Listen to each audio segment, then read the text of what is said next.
a la propia Biblia, al Antiguo Testamento y también al Nuevo Testamento, nos damos cuenta de que las enseñanzas atribuidas a los profetas anteriores al profeta Jesús y también al profeta Jesús deja algo muy claro. Que nadie muere por los pecados ajenos, que nadie carga con los pecados de los demás, que el camino de la salvación es un camino único que pasa por la fe cierta, correcta y sincera y por las buenas acciones. Eso nosotros lo vemos en varias ocasiones en la propia Biblia, que el hombre, al fin y al cabo, cada uno es responsable de sus propios actos y solo de sus propios actos, y que los hijos no heredan las culpas de sus padres. Los hijos no heredan las culpas de sus antecesores. Por ejemplo, vemos en Reyes, parte segunda, en capítulo número 14, y voy a ponerlo ahora en los comentarios para que salga en la pantalla, cuando dice, cada uno morirá por su propio pecado. En Reyes, capítulo segundo, parte segunda, capítulo 14, versículo número 6. Dice, cada uno morirá por su propio pecado. Y dice en Ezequiel, capítulo número 18, versículo número 20, el alma que peque, esa morirá. No pagará al hijo la maldad de su padre, y ni el padre la maldad de su hijo.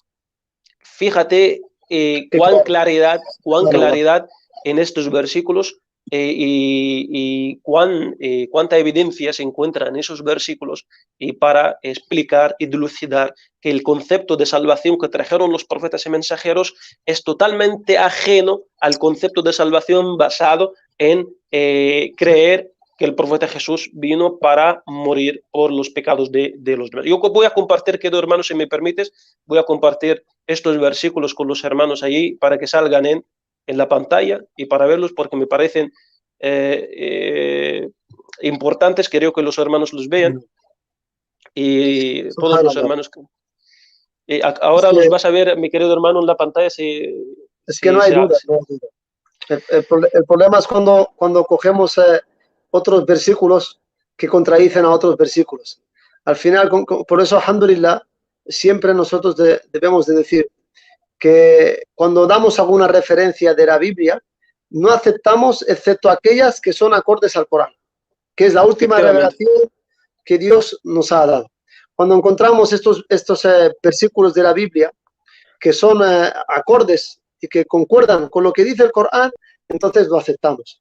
¿Qué pasa cuando encontramos versículos que se contradicen? Entonces, en ese momento, si no son acordes al Corán, los rechazamos y sabemos que esos son aquellas añadiduras, aquellas cosas que han escrito de más que no provienen y que no son fruto de la verdad enseñada pues, por los profetas. Eso es muy importante.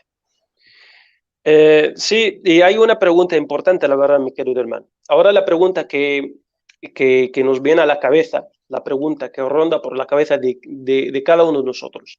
¿Qué culpa tenían las generaciones anteriores al profeta Jesús para permanecer en el infierno todo este tiempo por una culpa que ellos no cometieron? Correcto. Es bien sabido que según el concepto de salvación cristiano, las generaciones anteriores al profeta Jesús tuvieron que permanecer en el infierno hasta que fue enviado el profeta Jesús y supuestamente fue crucificado para salvarlos del infierno. Ahora la pregunta, ¿qué culpa tenían ellos? Y no solamente esto, ¿qué culpa tenía el profeta Jesús para morir por algo que él nunca hizo? Bueno, ahora hablaremos de si murió o no, pero ahora hablamos de la supuesta crucificación. ¿Qué culpa tenía, qué culpa hizo nuestro amado profeta Jesús, la paz y las bendiciones de Allah sean con él, para morir por algo que él nunca jamás cometió? La tercera pregunta, ¿acaso no es injusto que los hijos hereden los pecados de sus antecesores? ¿No es el colmo de la injusticia que los hijos paguen por lo que los padres hicieron y ni siquiera los hijos tomaron parte en ello y ni siquiera ellos ni estuvieron presentes, ni eran testigos, ni presenciaron lo que hicieron sus padres? Me parece, desde mi punto de vista, desde la lógica y la razón pura y sana, esto es el colmo de la injusticia. Esto es el colmo de la injusticia, atribuir a Allah el Altísimo que la salvación se pueda... A ver, ¿cómo vamos a obtener la salvación? Bajo estos 3 conceptos, que son totalmente, no solamente ilógicos, sino, como bien has dicho, es totalmente injusto. O sea, ¿cómo uno va a heredar los pecados de otro, siendo que él los rechaza, siendo que no ha sido partícipe, siendo que no ha tomado parte de ello? ¿Qué culpa tiene? ¿Cómo podemos llegar a creer en esto? Pues esto se llega a creer en esto a través de, como decía una persona, repitiendo mucho una mentira, al final se convierte en verdad. Eso es lo que han hecho. Sí. Repetir. Y también me da mucha pena a veces cuando veo a los hermanos cristianos que es que no estudian la Biblia, no la analizan, no la leen. Solamente van y cogen lo que les dice el cura en la iglesia y con esto tienen bastante.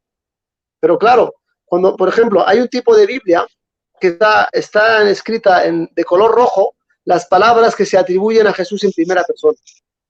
Cuando coges este tipo de Biblia que contiene las palabras de Jesús en primera persona de color rojo, pues encuentras que estas cosas que atribuyen a él como la crucifixión, como que resucitó, todo esto, él no lo ha dicho, sino que lo han dicho otros. Y la gente está creyendo lo que han dicho otros. Por ejemplo, el Nuevo Testamento, más de la mitad, lo ha escrito Pablo. ¿Quién es Pablo? O sea, Pablo de Tarso es el autor de más de la mitad del Nuevo Testamento.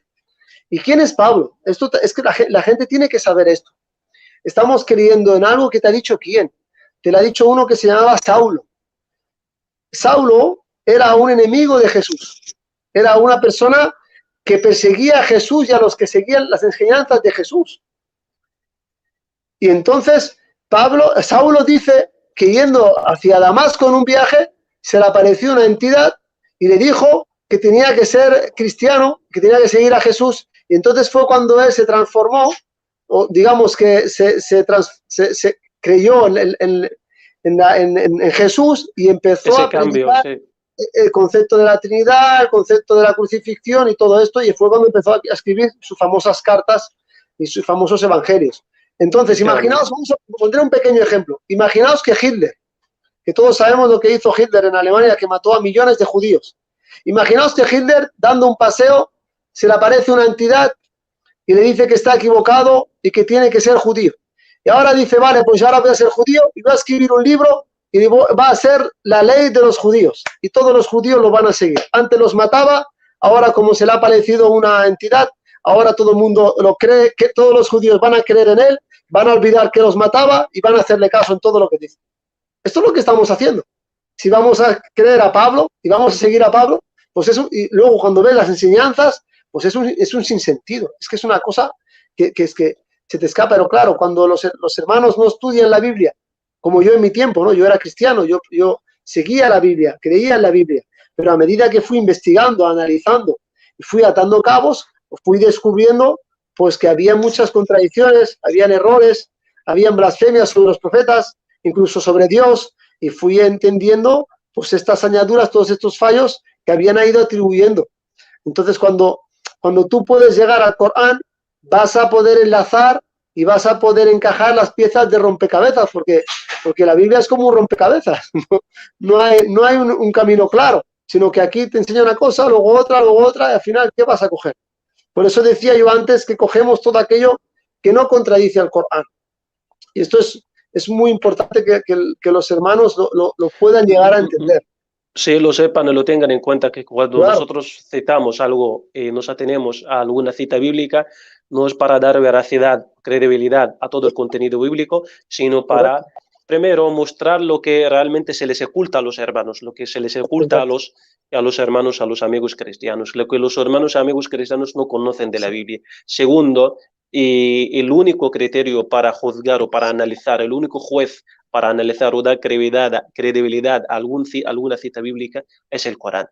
Y por eso es la base, es el fundamento sobre el cual nosotros nos basamos para poder aceptar algún verso bíblico o sí, basarnos en él. Pero también es muy importante saber que al atenerse a la Biblia, la persona se habla con algún hermano cristiano, se siente más apoyado, más fortalecido, porque realmente es el libro que él cree, es el libro que él acepta por ahora.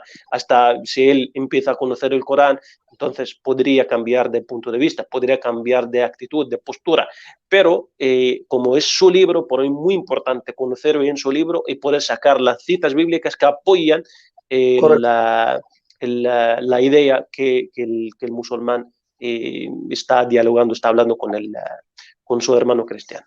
La segunda